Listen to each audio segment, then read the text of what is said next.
275번째 성경사경회를 시작하도록 하겠습니다. 오늘 역시도요, 지난주에 이어서 신천지보다 더 무서운 박영선 목사의 교리는 구원이 없다라는 제목으로 사경회 하도록 이렇게 하겠습니다. 여러분, 박영선 목사는요, 우리는 자기 십자가를 지고 나를 따르라는 말씀의 의무를 잘못 오해하고 있습니다 라는 제목으로 설교한 내용이 있습니다. 여러분, 이거 찾아서 한 27분 정도 설교를 했으니까요, 여러분 다 들어보시기 바랍니다. 이것이 바로 성령 받지 못한 목사들의 설교입니다.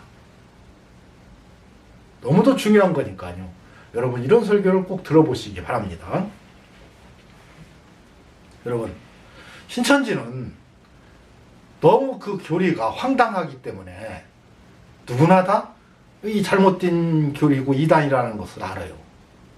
여러분, 그런데 우리 개신교 내에서 한국을 대표하는 목사가 하나님을 대적하는 이런 설교를 한다면 여러분, 이걸 믿고 따르는 사람들이 얼마나 많겠어요. 그러니까 하나님은 불의한 하나님이라고 이렇게 설교하는 목사가 있다면 아무도 그 설교를 믿지도 않고 따르지도 않습니다. 그런데 이상한 교리를 만들어서 아주 유창한 말씀씨로 철학적이고 또 논리적으로 이렇게 성경을 이어붙이면요, 여러분 대부분의 성도들은 성경에 깊은 이 성경 진리나 지식이 없기 때문에 다 속게 되고 그걸 믿고 따르게 됩니다. 근데 그 열매는 아주 악한 열매를 맺어요. 결국 지옥 불못에 들어가게 된다 이 말입니다. 이것이 우상 숭배하게 만드는 거예요. 오늘은 박영선 목사가 어떻게 설교하며 어떻게 우상을 숭배하게 하는지를 사경회를 통해서 살펴보도록 이렇게 하겠습니다. 여러분, 사단은 지금도 성도들이 마음을 빼앗습니다. 교묘하게 뺐는데요, 보이스피싱 당하듯이 피싱을 당하는 겁니다. 여러분, 보이스피싱은요, 사기꾼들이 교묘한 말로 이어가지고 사람들로 하여금 믿게 만들고 사람들로 하여금 그 말에 혹하게 해서 자기들이 말대로 따르게 하고 결국 사기를 치고 모든 돈을 다 뺏어가고 그렇게 합니다. 그러니까 그 말에 꼬리를 물고 꼬리를 무는 그 말에 따라 들어가다 보면 피싱을 당하는 거예요. 그런데 이 박영선 목사가 하나님의 말씀을 가지고 현란한 말씀씨로다가 성도들을 유혹하고 있습니다. 미혹하고 있어요. 여러분, 이 한편의 설교 속에 얼마나 많은 잘못된 내용이 있는지를 다 살펴서 하나하나 짚어보도록 이렇게 하겠습니다. 디모데전서 4장 1절에서 2절, 그러나 성령이 밝히 말씀하시기를 후일에 어떤 사람들이 믿음에서 떠나 미혹해 하는 영과 귀신의 가르침을 쫓으리라 하셨으니 자기 양심에 화인 맞아서 외식함으로 거짓말하는 자들이라. 거짓말하는 것은 무엇인지 지난주에 사경회에서 살펴봤어요. 거짓말은 하나님의 진리의 말씀을 육적으로 다 해석하는 것이 거짓말이라고 했어요. 고린도전서 11장 14절 15절입니다. 이것이 이상한 일이 아니라 사탄도 자기를 광명의 천사로 가장하나니 그러므로 사단의 일꾼들도 이 사탄의 종 목사들도 마귀의 종 목사들도 악령받은 목사들도 자기의 의의 일꾼으로 가장한다 이겁니다. 아주 훌륭한 목사로 자기들을 가장하는 거예요. 여러분, 박영선 목사는요, 사울과 다윗의 사건을 예정론으로 연결시켜서 설명하고 있어요. 그리고 전혀 성경의 이 진리와는 관련도 없는 말씀과 연결시켜서 예정론으로 결론을 맺습니다. 그래서 지난주와 이어서 이번 주, 다음 주, 한 두세 주 동안 이 한 편의 설교를 가지고 계속해서 잘못된 부분을 지적해 보도록 이렇게 하겠습니다. 오늘은 사울과 다윗의 사건에 대해서 관계 설명을 먼저 박영선 목사의 설교 내용을 들어보도록 이렇게 하겠습니다. 사울은 왜 실패했는가? 다윗이 가진 이 믿음 혹은 이 용기, 또 여호와께 구하는 그 일이 다윗에겐 일어나고 사울에겐 왜 일어나지 않았나? 이렇게 반문하게 됩니다.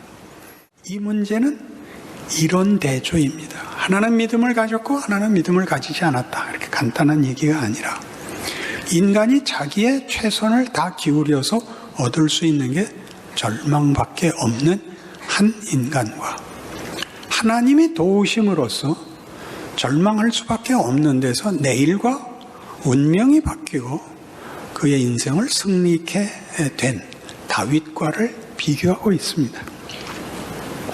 두 사람의 차이가 아니라 하나님이 외면한 사람과 하나님이 만나준 사람과의 차이, 하나님이 있는 자와 하나님이 없는 자의 차이를 대조하고 있는 것입니다. 여러분 들어보셨어요? 하나는 믿음을 가졌고 하나는 믿음을 가지지 않았다는 간단한 얘기가 아니라는 거예요. 여러분, 이 말은요, 다윗과 사울의 관계는요, 다윗은 예수 그리스도에 대한 믿음을 가졌고 사울은 그 믿음을 전혀 갖지 않았다는 것이 핵심 내용인데 반대로 설명을 하고 있어요.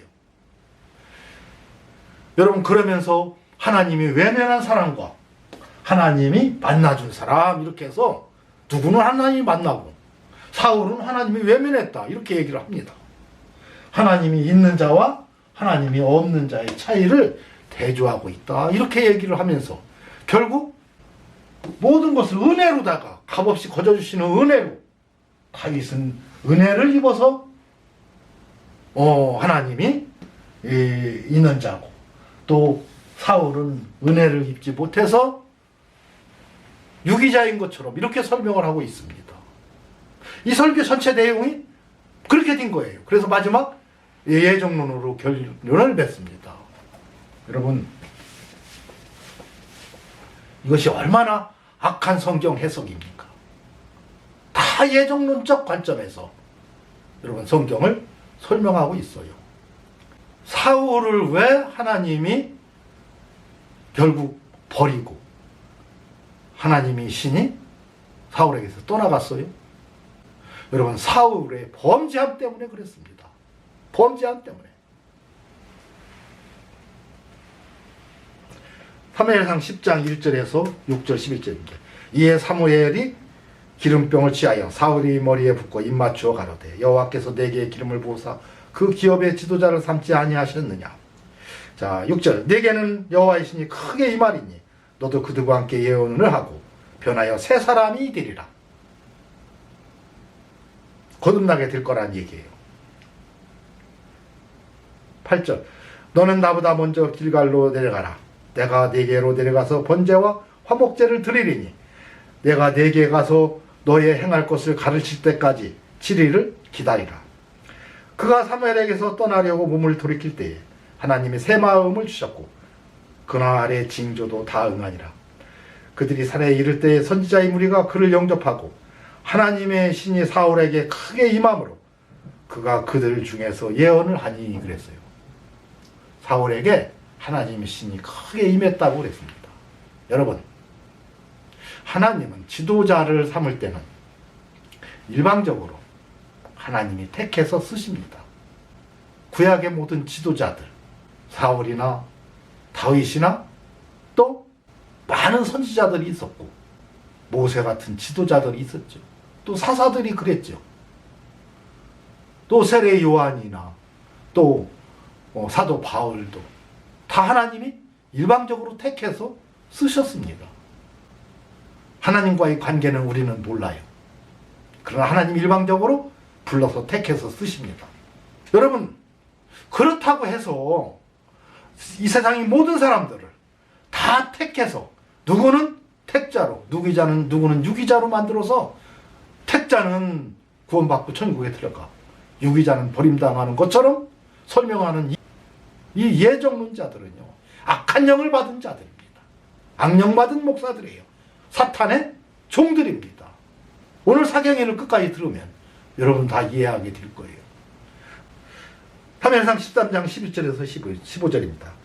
사무엘이 가로되 왕이 행한 것이 무엇이뇨? 사울이 가로되 백성은 나에게서 흩어지고 당신은 정한 날 안에 오지 아니하고 블레셋 사람은 믹마스에 모였음을 내가 보았으므로 이에 내가 이르기를 블레셋 사람은 나를 치러 길갈로 내려오겠거늘 내가 여호와께 은혜를 간구치 못하였다 하고 부득이하여 번제를 드렸나이다. 자, 은혜를 간구치 못하였다고 하고, 여러분, 그러니까 은혜에 대한 관점이 잘못되면 큰일 나요.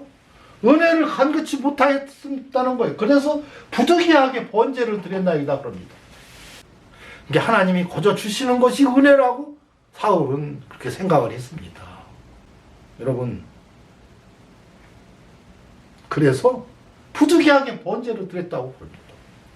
사무엘이 사울에게 이르되 왕이 망령되게 행하였도다. 왕의 하나님 여호와께서 왕에게 명하신 명령을 지키지 아니하였도다. 그리하였다면, 명령을 지켰으면 여호와께서 이스라엘 위에 왕의 나라를 영영히 세우셨을 것이거늘 그랬습니다.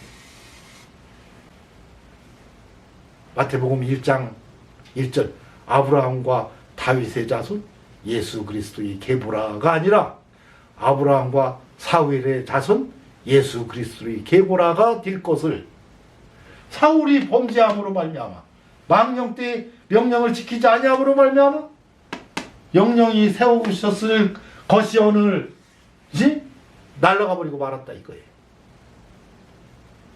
여러분, 분명히 사울은 성령 받은 성도였습니다. 구원받은 성도가 됐어요. 성령이 임해서. 그런데 범죄함으로 그 구원을 잃어버린 겁니다.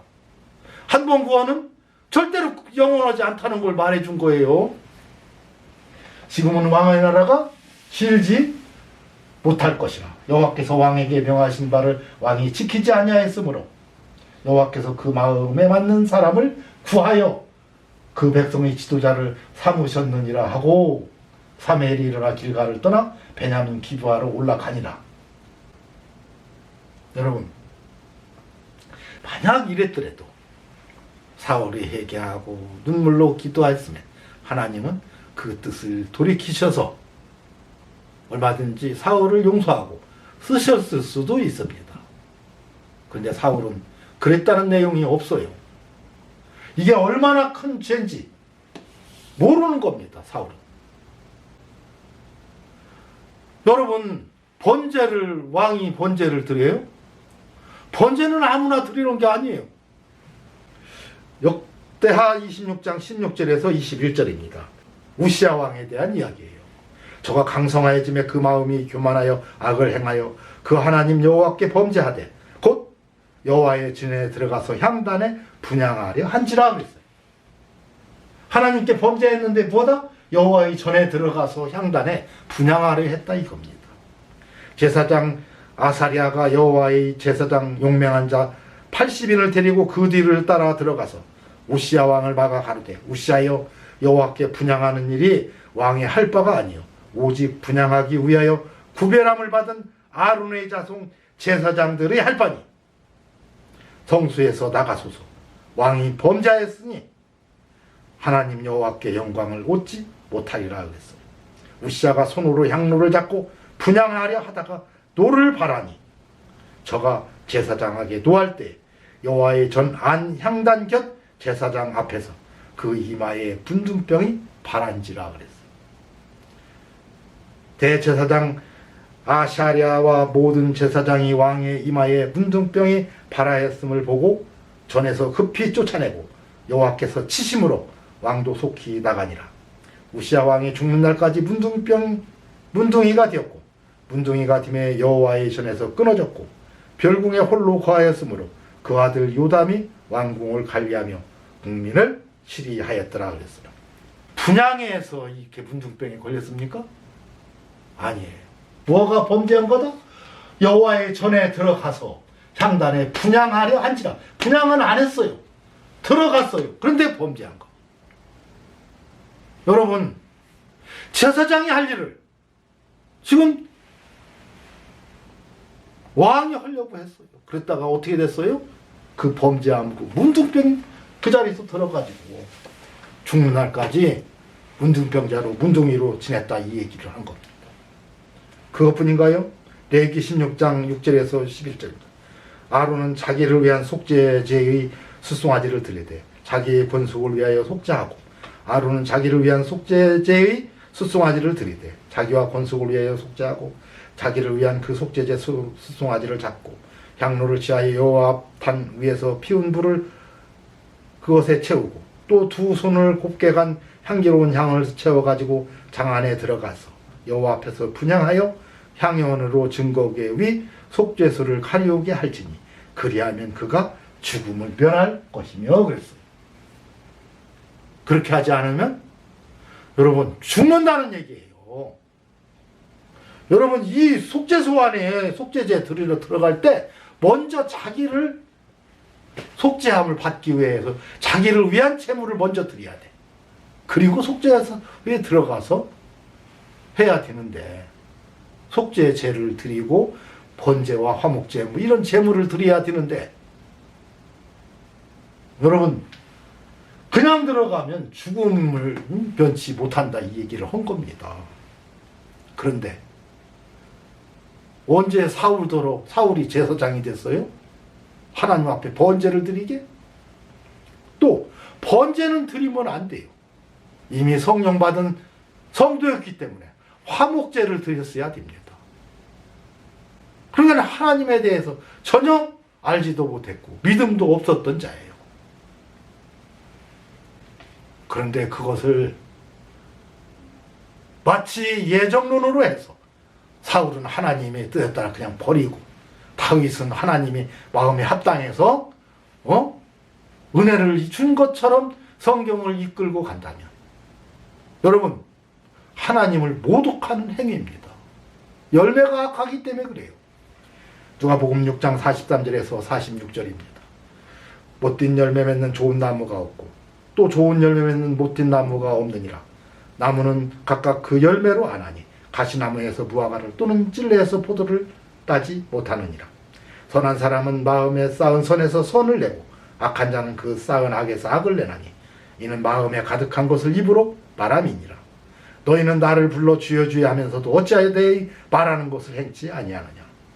어찌하여 나의 말하는 것 하나님의 말씀을 행치 않느냐는 거예요. 바로 이것이 악한 자들이라는 겁니다. 하나님의 말씀대로 행치 않는 게 악한 자들이에요. 이 악한 자가 누구예요? 신명기 32장 3절에서 5절입니다.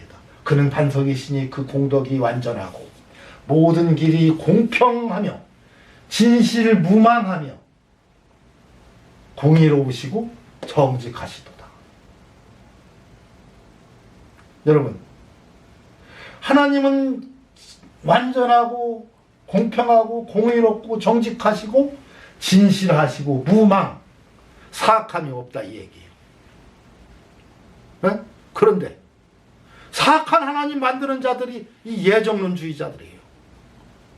이 박영선 목사 같은 사람들입니다. 여러분 누구는 하나님의 은혜로 택하고 누구는 하나님의 은혜를 받지 못해서 버림당했다고 한다면 택자와 유기자로 나눠지는 것이지. 그러면 하나님이 공평한 하나님이에요? 공평치 않죠. 똑같은 기회를 줘야 되는데 공평치 않게 성경을 해석하는 모든 자들은 여러분 하나님이 말하는 것을 행치 않는 자는 공평하다 했더니 하나님은 공평하지 않다 이렇게 전하는 자들이고 진실무망하다 했더니 아니다 하나님은 사악한 하나님이다 이렇게 가르치는 자들입니다. 정직하다 아야 하나님은 정직하지 않아. 말은 이렇게 하고 행동은 누구는 하나님이 은혜를 줘서